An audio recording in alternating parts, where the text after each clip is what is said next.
老板，你看起来很像要去冒险。对，因为我们刚刚看得到我们那栋吗？看不到，他从在住宿点走下来，因为太偏僻了，打不到车啦。不过还好，老板教我们超捷径下来。老板真的是一个贵妇，连家里打扫都是请人来打扫，自己不做事的，真的过得很滋润呢。他小日子过得超滋润，有点羡慕。这里真的是个豪宅区耶，难得看到在斯里兰卡这么豪华的房子。你看里面是那个文组，外面是这个。这一整路连花都有特别规划，豪宅的门口有玻璃屋的豪宅，顶楼那个大窗，有没有？啊，下面有个小门。你看它连外面都做景观了，我的天哪！想不到这边堵车这样子堵。我们本来是要去2楼的海鲜餐厅吃的，结果就被1楼满满的当地人给吸引，所以就做了1楼的面包店。那它有，其实最吸引的最主要原因是因为它有现拉的奶茶，所以我一定要喝一口它的奶茶。我们是点少糖。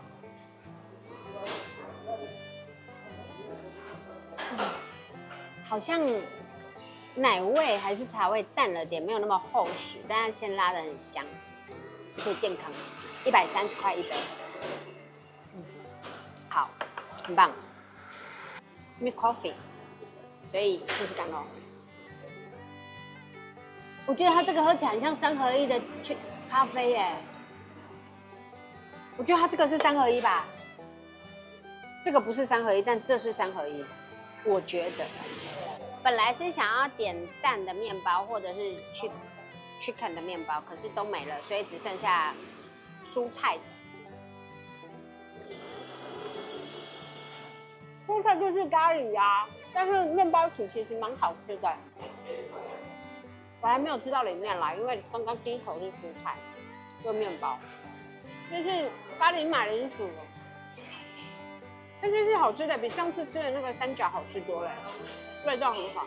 就台湾也会有的食物吧，火腿、小披萨。这个可以耶，这个很台湾味啊，给过。就是吃最保险的就是这个了，它很卷。其实吃不太出来，就是淡淡的泥鱼浆，可是也没有那么像台湾的鱼浆那么或那么浆，是泥不是浆而已。但啊，我知道了啦，知道少了这个啦。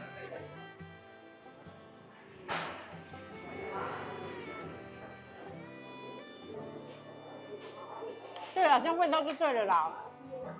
这个也不错吃哎。虽然我吃不太出它的整体新鲜的味道，但是它是顺口、丰富的感觉，层次。开动吗？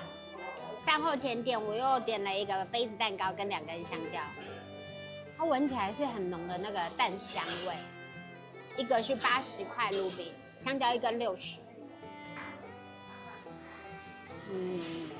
其实不是很绵密，是有一点比较粗糙，可是它的你吃得出来都是很纯的原物料，但是是香的，它的蛋是香的，也不会太甜，可以接受，还不错。这个不好吃。刚刚的面包加上3杯饮料。2根香蕉加这个蛋糕，总共今天是960卢比，换算台币是106块。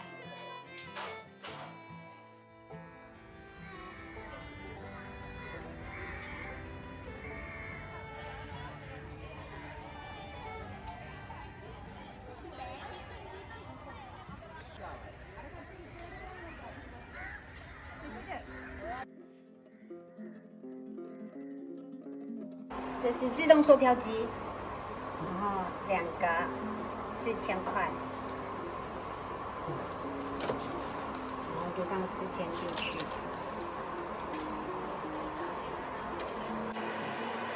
这个太酷了吧！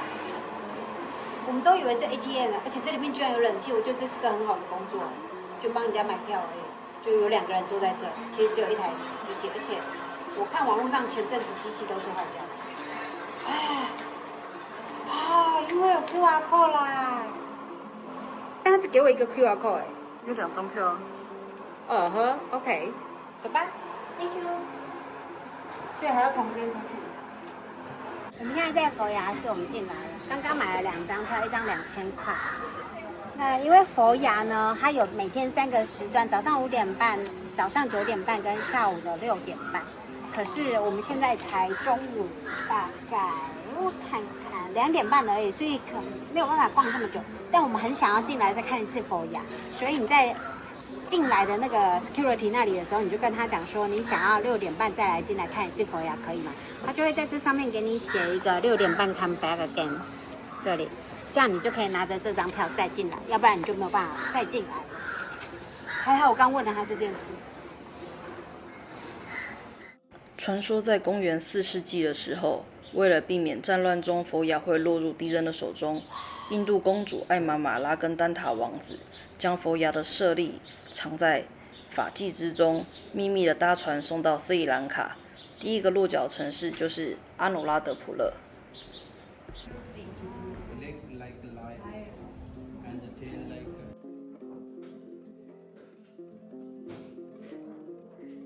拍进去很美啦。从此以后，佛牙就成了斯里兰卡王权跟信仰的象征。1000多年来，即使历代王臣会迁都，各代国王依然在新的皇宫旁建起新的佛牙寺，供奉佛牙舍利。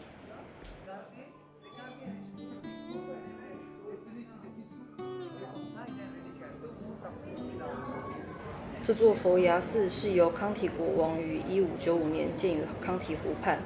每年7月到8月的佛牙节是斯里兰卡全国规模最大、历史最悠久的佛教庆典，会在城里展开大约10天的盛大游行。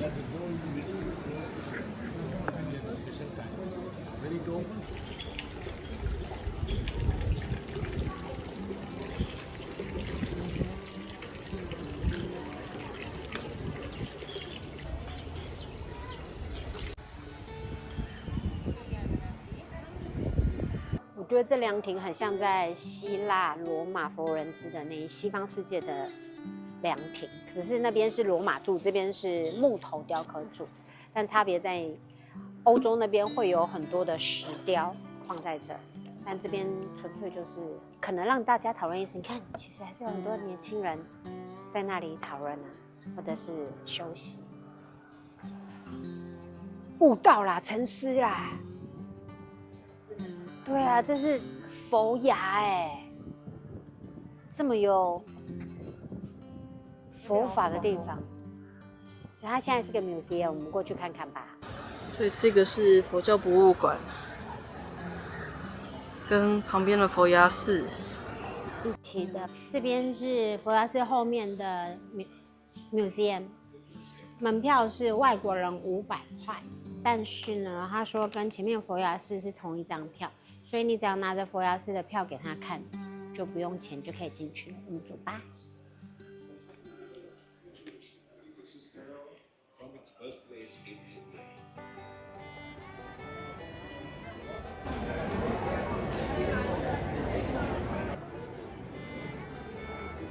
完蛋了，哪这么多？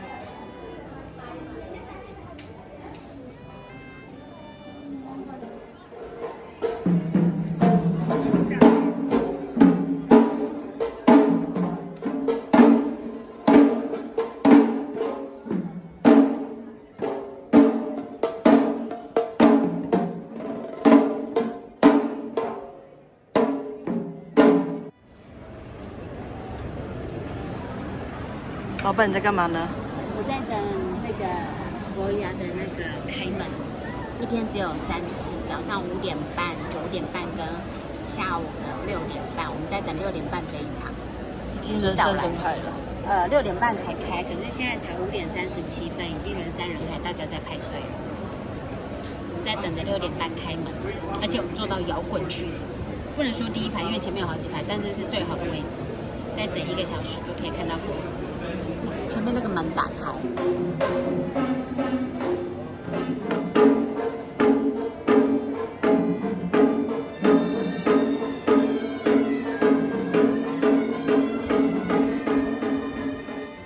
老板，我们参拜完佛牙了。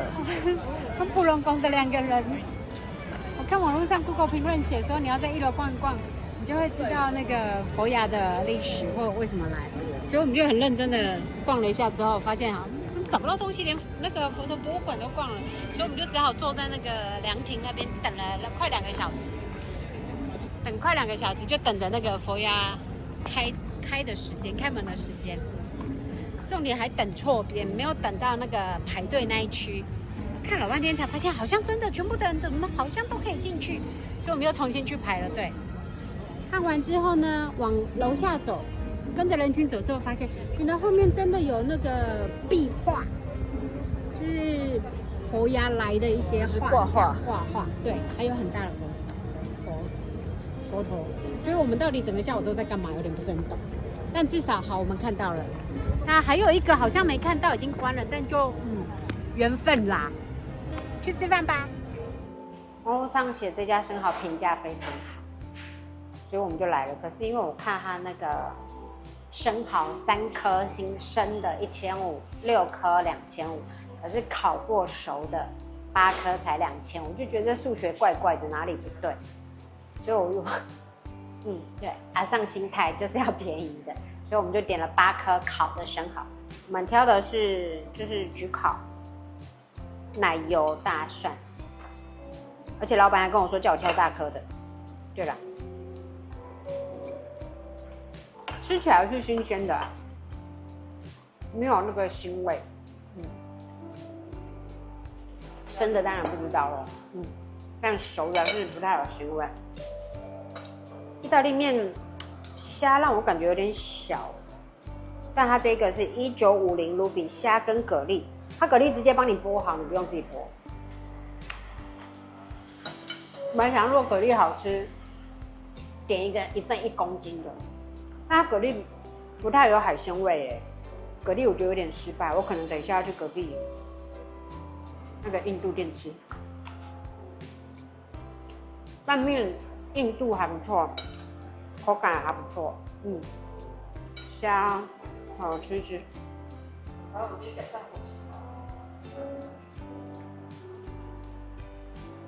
虾肉质是有弹性的，还可以，虾的鲜度也还不错。但蛤蜊我觉得还好，蛤蜊没有很优秀，它没有腥味，但它也没有海鲜味，它没有味道。没有蛤蜊的味道，它就是一个蛋白质。吃饭吧。原来我们刚刚的那个 Oyster Restaurant 可以从大马路进去，而不是像我们刚刚是走在一个巷子里面比较阴暗的地方，因为 Google 教我们怎么走。就这个招牌旁边就是这里，一家店隔壁这边进去。路非常小，一个人太宽而已。如果你胖一点，可能就进不去了，抱歉。所以太胖的可能没办法吃 Oyster。就可以从这边进去，我觉得东西真的蛮好吃，而且很值得。因为我刚那一大盘是200多块，220 8颗，威尼斯1颗生的就要6欧了，它等于简直就抵过威尼斯一整盘那边8颗，新鲜还不错。但我还没有吃生的，我只吃烤过的。可是我觉得评价非常高，比台湾路边夜市都好吃，而且它的意大利面其实料很多，虽然那个汤没有味道，但其他的东西很不错。还有它那个面条口感非常好，是很新鲜的意大利面条，好吃的那一种，不是便宜的那一种。可以再来。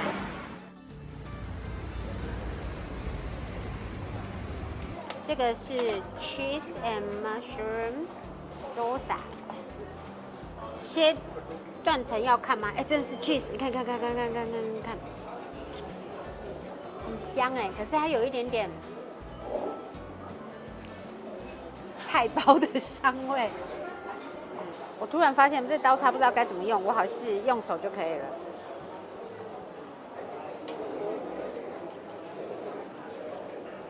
吃起来很像菜包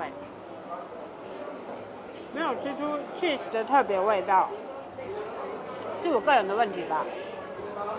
然后它这个蘑菇吃起来是咖喱洋葱，但蘑菇的味道也很淡。不过我们可以拿原味的来沾旁边的酱。这是豆泥啊，就是每一家都会有豆泥。这个是马铃薯，也是咖喱啊，咖喱马铃薯。那它都是比较稀的。这个是什么嘞？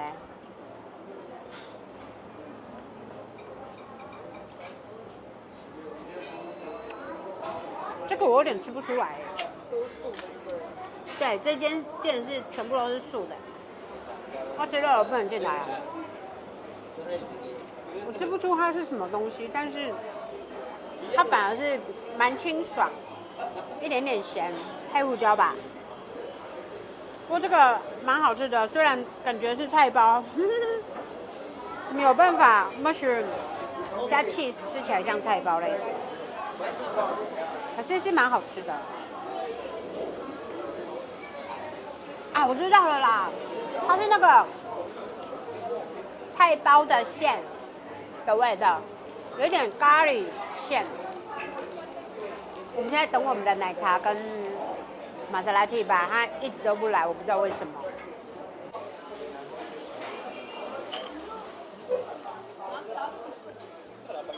啊，味道正确。我们的玛莎拉蒂跟 milk tea 终于来了，点的是没有糖的，可是糖可以自己加，味道是正确的，所以我们就来加点糖。我觉得我可能会加不够多。Hello， 这个是 milk tea， 那它看起来不像现拉的啊，因为它没有泡泡。但这种店应该是要现拉才对。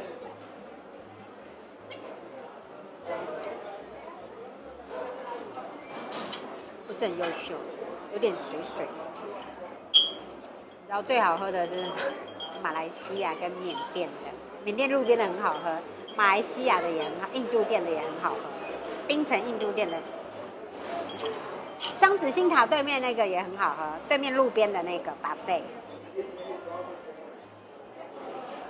这个味道好一点，因为它有那个香料味。